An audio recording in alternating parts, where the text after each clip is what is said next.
Donc bonjour à tous, Thibaut Vargas. Je procède à l'enregistrement de la soirée théorie qui a été faite il y a une semaine, mais comme pas mal de monde n'a pas pu y assister, j'ai fait l'enregistrement et je vous le rends disponible en replay. Donc le thème de la soirée théorie parapente, c'est les fronts et les nuages associés. Donc on va voir ça sous différents points. Donc les différents nuages, avec la définition des fronts, les fronts chauds, les fronts froids et les fronts occlus. Et ensuite, on observera les différentes influences sur le vol, notamment en parapente. Donc commençons d'abord par définir les nuages. Les nuages, c'est donc un ensemble visible de minuscules particules d'eau liquide et ou de cristaux de glace en suspension dans l'atmosphère. Comment ils se forment? Donc les nuages ils se forment par le refroidissement de l'air ascendant et lorsque la température diminue, la quantité maximale de vapeur d'eau qu'il peut contenir, elle va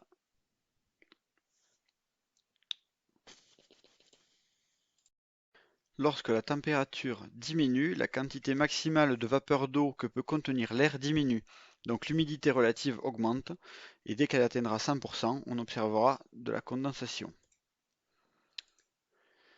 Ensuite, ce qu'il faut savoir, c'est que les nuages, ils ont deux grands types, et uniquement deux. Donc il y a les nuages de type cumuliforme, qui ont une forme un petit peu de chou-fleur, ils sont un petit peu joufflus, donc ils auront une terminaison en cumulus. L'autre classification, c'est les nuages stratiformes. Donc c'est une forme différente sous forme de stratus. Donc stratus, stratiforme, voilà, c'est en forme de strate. Donc c'est vraiment des nuages de couches. Si on regarde maintenant la répartition verticale, ils ont trois altitudes majeures. Donc ceux qui ont la base au-dessus des 6000 mètres, on leur ajoutera un préfixe qui sera siro. S'ils ont une base entre 2 et 6000 mètres, on ajoutera un préfixe qui sera alto. Et s'ils ont une base basse, c'est-à-dire inférieure à 2000 mètres, dans ce cas-là, pas de préfixe. Donc en connaissant deux types de nuages et les différentes, enfin la répartition verticale et donc notamment les deux préfixes, eh bien, on peut construire 80% des noms des nuages.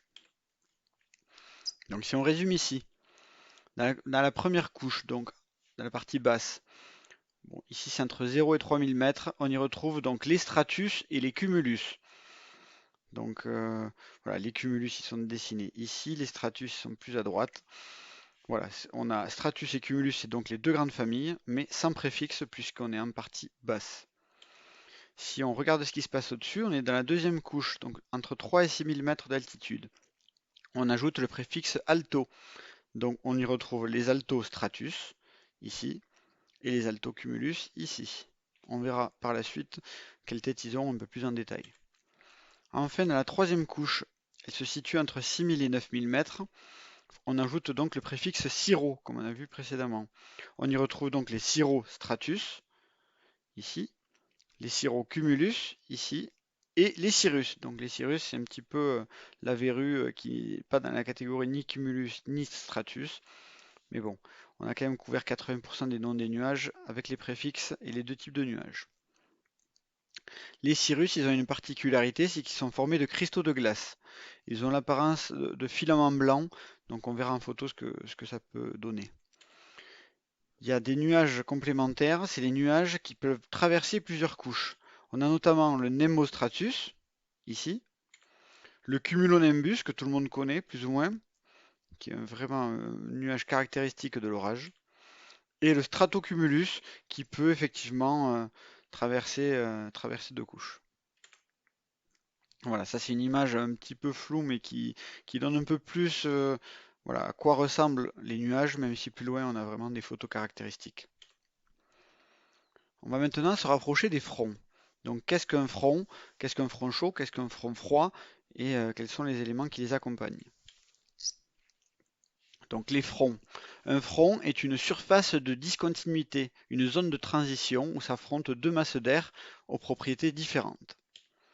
On distingue deux types de fronts principaux, c'est le front chaud et le front froid. Il y a un troisième type de front qui vient se greffer là-dessus, c'est un front occlus, on le verra plus tard, c'est un mélange en fait de front chaud et de front froid. Donc ici, on a une carte isobarique avec une carte des fronts. Et donc, on peut facilement identifier, donc en bleu ici, avec des pointes, ce sont les fronts froids. En rouge, avec des demi-cercles rouges, ce sont les fronts chauds. Et donc, en violet, avec une alternance de pointes et de demi-cylindres, ce sera les fronts occlus. On va rentrer dans le détail en se rapprochant maintenant du front chaud. Donc le front chaud, comme on l'a dit, il est représenté sur la carte par des demi-cercles rouges. Ici, on a une petite vision avec le sens de déplacement qui est important à connaître. Donc dans cet exemple, il va être de gauche à droite. Un front chaud, il se définit comment? C'est la limite entre deux masses d'air avec l'air chaud qui remplace de l'air froid. Donc voilà, on a de l'air froid au-dessus de la tête et on a un front chaud qui est en train d'arriver. Et donc avec un air qui est légèrement plus chaud que celui qui était ici. Donc l'air chaud ayant une plus faible densité que l'air froid, il est forcé de s'élever au-dessus de l'air froid. Donc c'est pour ça que voilà, il est plutôt en partie haute et penché. Le passage entre les deux masses d'air s'effectue sur une longue distance. Ici voilà, c'est estimé à 600 km. Et voilà, dans l'exemple, il faut juste avoir une idée de grandeur. Elle sera tout à fait différente sur un front froid. Mais sur un front chaud, si on est à Toulouse, on va voir les premiers nuages au-dessus de notre tête. Le front, il sera pas encore à Bordeaux, quoi. S'il arrive de l'ouest, évidemment. L'approche est marquée par un envahissement de nuages élevés de type cirrus, dont l'épaisseur augmente graduellement et se transforme en altostratus. Donc effectivement, on va avoir les cirrus arriver au-dessus de notre tête et ça matérialise clairement que le front chaud est en train de se rapprocher. Alors ça peut prendre un certain temps avant que les nembostratus arrivent. Néanmoins, on voit clairement ces nuages d'altitude, cirrus, cirrostratus et altocumulus, qui se rapprochent de plus en plus, et donc l'altitude des nuages descend aussi au fur et à mesure que le front se rapproche. Par la suite, le nuage devient de type nimbostratus et donne des précipitations continues. Donc voilà, on voit très bien la pluie ici. On aura donc des altostratus qui se transforment en nimbostratus, et donc synonyme de grosses précipitations caractéristiques. Ici. Donc les caractéristiques à retenir pour un front chaud: nuage de type stratiforme, plutôt de la pluie fine et continue, et le temps du passage du front, il va être plutôt long, donc entre 18 et 36 heures, c'est-à-dire qu'il se déplace doucement et surtout il couvre une grande distance. Voilà, ça c'est une image que j'aime bien, qui nous indique, enfin qui montre bien par rapport au sens de déplacement du front. Ici, on voit bien les demi-cylindres qui, sont représentés sur une carte. Et donc voilà, l'air chaud, il va avoir tendance à remplacer l'air froid tout en s'élevant au-dessus, dû à sa plus faible densité. Les indices météo qui accompagnent un front chaud. Donc c'est une diminution de la visibilité, une vitesse du vent qui augmente, la pression qui diminue rapidement, et la pression qui diminue rapidement. On peut avoir un front chaud qui est instable. Dans ce cas-là, ce sera la même chose, mais avec un cumulonimbus qui accompagnera les nuages précédents. Après le front, on a les conditions typiques d'une masse d'air chaude.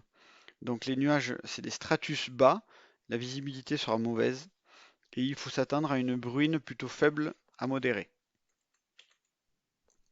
Si on bascule maintenant sur le front froid, donc c'est la limite entre deux masses d'air avec un air froid qui s'engage sous une masse d'air chaud en la repoussant, comme un rabot. Donc voilà, admettons on était ici avec de l'air plutôt chaud. L'air froid qui arrive, donc on a un sens de déplacement de la gauche vers la droite encore une fois. L'air froid, il va vraiment faire l'office d'un rabot. Donc il faut s'imaginer qu'il va soulever l'air chaud.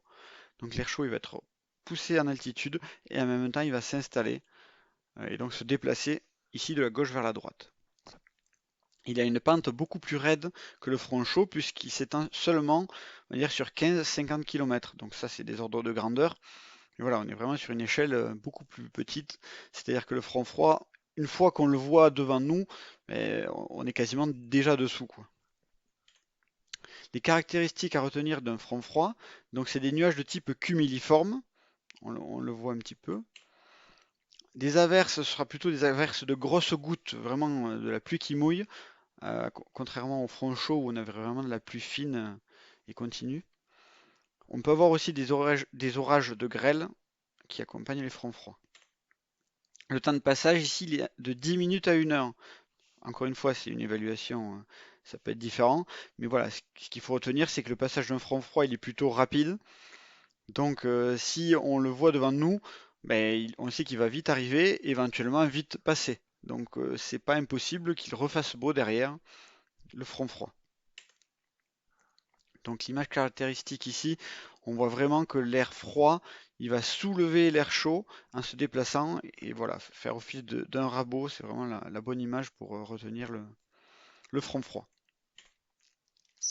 Les indices météo qui accompagnent le front froid, on aura donc les fortes précipitations peu avant et pendant le passage du front. Donc les précipitations qui vont être vraiment sensibles sous ici le némostratus et les altocumulus. On aura une pression qui va baisser fortement, le vent va tourner et le vent il va se renforcer et devenir irrégulier et très rafaleux. Donc c'est vraiment caractéristique, il faut faire attention lorsqu'un front froid est annoncé et prévu parce que voilà, au niveau du vent, on a vraiment des marqueurs voilà, qui sont dangereux pour notre pratique du parapente. Un front froid également, il peut être instable, donc présence de cumulonimbus. Voilà, donc par rapport au nuage qu'on a vu précédemment, à l'avant du front, il est possible qu'il y ait un cumulonimbus voilà, qui sera synonyme d'un orage un peu plus marqué. Après le front, donc on aura une amélioration nette du temps. Effectivement, comme le front passe vite, ça va être intéressant pour nous. Le ciel va donc se dégager. Le vent va changer de direction. Et donc, il est possible qu'après un passage d'un front froid le matin, les conditions redeviennent volables parfois l'après-midi. Donc c'est pas tout le temps le cas, mais pour autant c'est pas impossible. Alors à l'inverse d'un front chaud où bon voilà on sait qu'il va mettre du temps à passer, on va prendre de la pluie fine pendant plusieurs heures.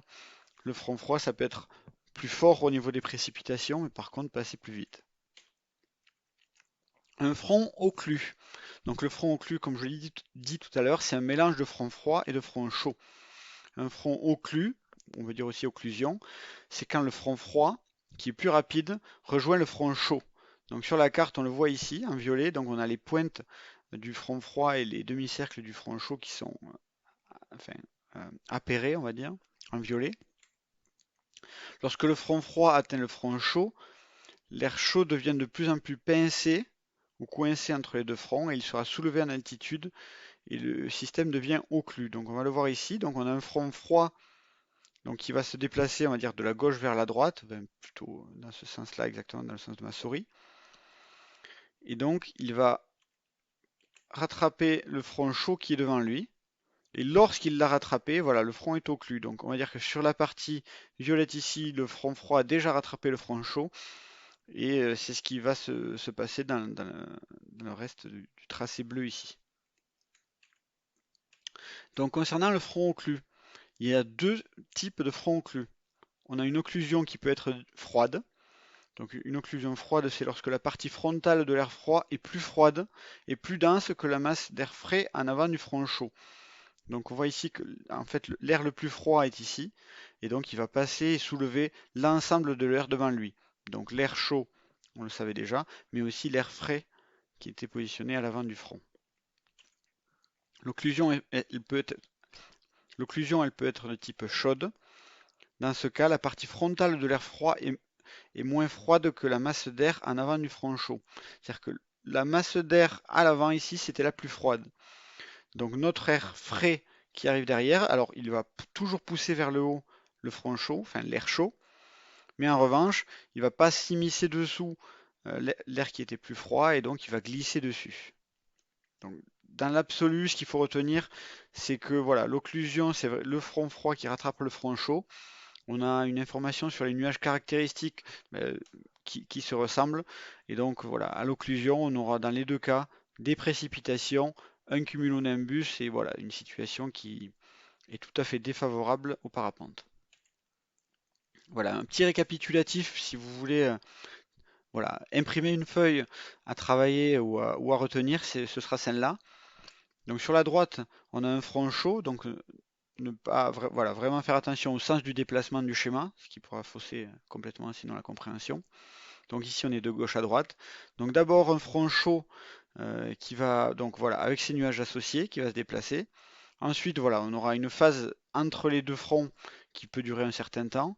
Et ensuite le front froid qui va toujours se déplacer de gauche à droite avec une pente beaucoup plus pentue, donc une distance couverte plus courte avec voilà, des grosses précipitations et des gros orages à l'avant du front, mais par contre une possibilité d'avoir un ciel de traîne, on va le voir tout à l'heure, et des cumulus. S'il y a une page, voilà, encore une fois à imprimer, ce sera celle-là pour comprendre les fronts et les nuages associés. Donc celle-là aussi, elle est intéressante. On voit sur une carte, voilà, ici le L signifie low pressure, donc une dépression. Donc on aura une rotation anti-horaire autour de, enfin centrée sur la dépression, des fronts chauds qui seront poursuivis par les fronts froids plus rapides. Et lorsque le front froid aura rattrapé le front chaud, ce sera un front occlus. Voilà, maintenant, c'est très bien tout ça, mais quelles sont les conséquences ou les impacts sur le vol en parapente? Donc ce qu'on peut retenir, c'est qu'à l'approche d'un front chaud, on le visualise par l'arrivée de cirrus et de cirrostratus. Donc ils vont plus ou moins gêner le soleil. Donc c'est voilà, des nuages d'altitude voilà, ça se bâche, c'est ce qu'on dit souvent. Les conditions donc elles deviennent de plus en plus difficiles avec des thermiques de plus en plus faibles et donc petit à petit on va être amené à atterrir parce que tout simplement la convection n'est plus efficace. Les conditions sont également celles qui se produisent au passage d'un front froid, quand l'air chaud qui le précède est stable. Donc effectivement les conditions vont se dégrader et on va être obligé d'aller atterrir. Le secteur chaud est rarement favorable, avec une instabilité souvent faible et des visibilités médiocres. En hiver, il est presque générateur de stratus et de brouillard persistants. Effectivement, c'est-à-dire que pendant le passage du front chaud et même après les fortes précipitations, on a souvent voilà, une météo très caractéristique hivernale avec une faible visibilité, beaucoup d'humidité, donc de la pluie fine assez fréquente, donc défavorable. Le passage du front froid, lorsque l'air chaud est instable. Il est matérialisé par une ligne quasi ininterrompue de cumulonimbus à l'avant desquels s'organisent de puissantes ascendances.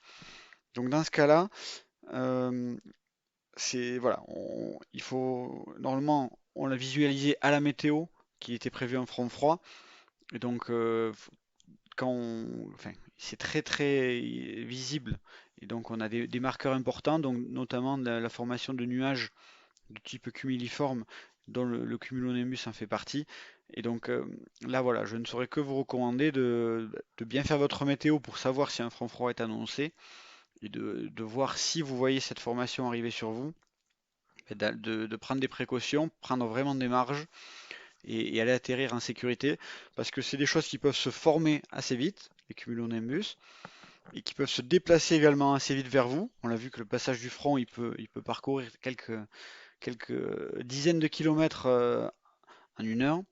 Donc ils peuvent vite arriver sur vous, vite être donc dangereux, et ils sont synonymes de rafales de vent, d'un forcissement de vent, etc. Donc il faut vraiment faire très attention avec ces phénomènes-là en parapente. Après le passage du front froid, arrive la traîne, ou le ciel de traîne. L'instabilité développe des nuages de type cumuliforme et les conditions peuvent devenir excellentes pour le vol. Alors voilà, enfin on arrive sur quelque chose de positif, on va dire, sur notre pratique. C'est qu'après le passage d'un front froid, on a un air typique plutôt frais. En conditions printanières, on a un soleil qui va permettre de réchauffer le sol, une instabilité marquée qui peut donner des conditions mais vraiment très bonnes. Et alors, c'est après le passage du front froid, ça peut être le lendemain, ça peut être 2 jours plus tard ou même plusieurs jours plus tard. Donc là, c'est pas une règle qui marche à tous les coups. Néanmoins, vraiment les gros vols en plaine poussés par le vent, ils se font lors des meilleures journées de ciel de traîne après les fronts froids.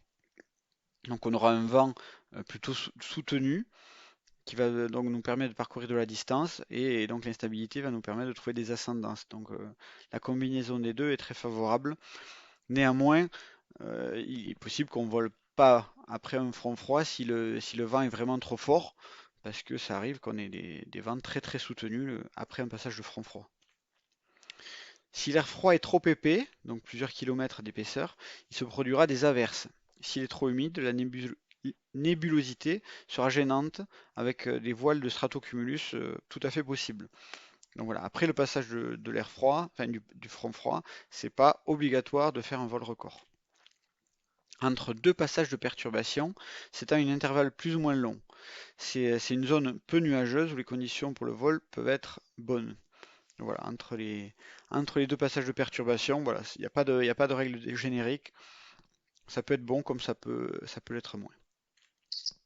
Voilà, ici on va avoir quelques images caractéristiques de nuages. Donc ici on a des cirrus. On va passer assez vite dessus. Je vous laisserai prendre un peu plus de temps si vous voulez. Donc un cirrus un petit peu différent celui-là puisqu'il est issu des traînées des avions. Le cirrocumulus, donc cirro, voilà, c'est bien caractéristique d'un nuage d'altitude et de type cumulus. Cirrostratus, donc ce sera toujours en altitude, mais de type stratus. On a l'altocumulus, le nimbostratus. Voilà, donc le nimbostratus, c'est un nuage de strates, mais en fait, on le voit ici assez sombre et assez gris. C'est du fait de son épaisseur. En fait, plus le nuage va être épais, plus il va être sombre, noir ou gris foncé. En fait, c'est son épaisseur qui coupe la luminosité donc, du soleil. Et donc, plus il va être épais, plus on va le voir sombre. Altostratus, stratocumulus, les stratus, les cumulus, donc les fameux cumulus, vraiment une photo appétissante pour les amateurs de parapente et de vol de plaine notamment. Donc voilà, après voilà, ici on a quelque chose de caractéristique, c'est les cumulus qui vont s'aligner, ils vont faire des rues de nuages, on appelle ça. C'est-à-dire que voilà, ils s'alignent dans la direction du vent, dans le sens du vent, et donc si on arrive à accrocher une rue de nuages en parapente, voilà, on a quelques kilomètres à faire en suivant l'alignement de nuages, qui est souvent favorable. Les cumulonimbus, voilà, c'est un nuage qui est très caractéristique en forme d'enclume. C'est, je dirais, le plus dangereux pour nous, puisqu'on a vu tout ce qu'il entraînait. Voilà, c'est un nuage d'orage qui peut aspirer à plusieurs kilomètres, qui va, voilà, avoir des conditions de vent dangereuses pour nous. Donc on va vraiment se méfier de ce type de nuage. Voilà. Avant de conclure les types de nuages, ce qu'il faut faire attention aussi, c'est qu'un type de nuage peut en cacher un autre. C'est-à-dire que dès qu'on a du stratus, du stratocumulus, voilà, on va voir nous un ciel plutôt voilà, bâché, mais un nuage de basse altitude qui n'a pas l'air méchant, il peut cacher un nuage en partie voilà, un peu plus haute, donc notamment un nimbostratus ou un cumulonimbus qui pourrait être caché au-dessus de ces nuages-là. Donc un cumulonimbus, on le voit très bien quand on est loin, puis finalement quand on est dessous, on le voit un petit peu moins bien. Donc voilà, faites vraiment attention quand vous faites vos prévis météo. Si un type enfin, si un orage est prévu, ben, on va être vraiment deux fois plus vigilant de l'apparition de nuages, même ceux qui nous semblent un peu plus anodins. Voilà, ici j'ai placé quelques questions du brevet de pilote confirmé que je vais vous laisser regarder et réfléchir de votre côté. Donc si vous voulez faire votre brevet de pilote confirmé ou bien juste si vous voulez voilà, essayer de voir par rapport à ce que vous avez appris pendant cette présentation, vous devez être en mesure voilà, de répondre plus ou moins complètement à ces questions-là. Il y a aussi un QCM, donc ça c'est issu d'un brevet de pilote, donc c'est un niveau un petit peu en dessous. Donc je vais vous laisser voilà, quelques secondes sur cette vue. C'est un QCM. Donc c'est-à-dire que chaque fois, on a une question et 3 ou 4 réponses possibles. Il peut y avoir une, deux, 3 ou 4 réponses vraies. Et donc certaines rajoutent des points, certaines enlèvent des points. Donc vous essayez de prendre un papier, un crayon, vous notez les questions. et ensuite on va passer à la correction. Ok, donc voilà, vous mettez une petite pause. On va regarder maintenant la correction. Donc ici, il fallait répondre, donc un front froid peut donner lieu à de fortes précipitations et peut provoquer des coups de vent. Lors d'un passage d'un front, l'air chaud est soulevé, effectivement. En général, un front froid engendre des nuages développés sur une grande épaisseur et des deux types. Lors du passage d'un front chaud, les pluies sont continues, l'air est très humide et le système nuageux important. La traîne d'une perturbation, c'est la zone d'air froid s'étendant à l'arrière du front froid. Les tendances générales d'un front froid sont l'aggravation rapide avec pluie, orage et vent fort. La traîne d'une perturbation, elle provoque parfois la condition trop violente pour le vol libre.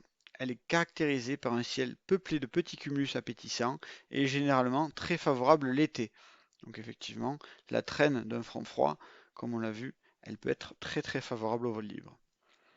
Les nuages favorables au vol de performance sont les cumulus. Effectivement, tous les autres nuages, ils ne caractérisent pas vraiment des ascendances. Ils ont tendance plus à faire de l'ombre au sol plutôt qu'à matérialiser des ascendances. Donc à choisir en transition, on va plutôt aller vers des cumulus et si on peut s'éloigner des voiles nuageux d'autres types. Voilà, ici une vision sur la bibliographie sur laquelle je me suis appuyé, avec plein d'articles très intéressants si vous voulez approfondir.